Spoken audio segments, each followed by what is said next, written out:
What is the actual U.S. supported end state for the Israelis and Palestinians conflict? And why do you think that it's achievable? Thank you. If I understand the question right, is it about the two-state solution? Is that what I heard? Well, what do you think is the end game? I mean, what happens here? Because End we've got this region that can't govern itself. It's adjacent to Yeah. Israel. A lot of the people who are leading it would like to destroy Israel, though they have no real plan of what they do with the land if they got it.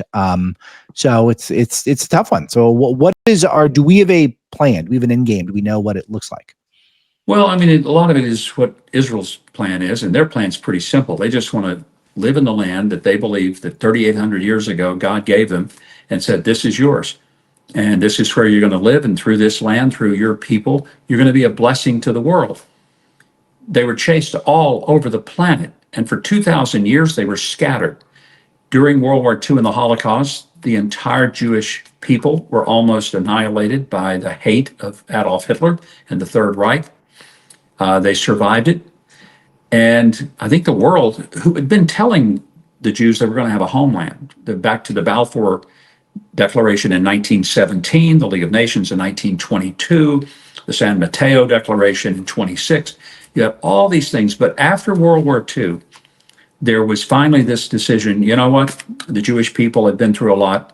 Let's give them the little sliver of land, the land that they can trace back ancestrally all the way back to Abraham. And it was a tiny sliver.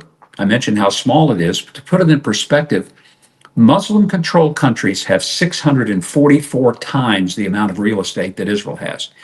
If you look at a map, it is stunning to see in one color what Israel occupies, and then to see the amount of land that is occupied by Muslim-controlled countries. Because 1 to 644 is a big, big difference. So when people say, if Israel would just give up land, they could have peace. Well, frankly, they did give up land. In fact, they gave up Gaza in 2005. Used to be inhabited by both Jews and Arabs, Palestinians, if you prefer that term. And the Israelis said, you know what, we're going to let you have the whole thing. And by gunpoint, they moved all the Jews out of Gaza. They said, it's all yours. It's a Palestinian state, 100%. So there it was. People say, what would a Palestinian state look like? I'd say it looked like Gaza. Because 2 years later, in 2007, the people of Gaza elected Hamas to run their government. And they turned what could have been Singapore into Haiti and turned it into the hellhole that it became. They built a tunnel system under Gaza for over 500 miles of tunnel.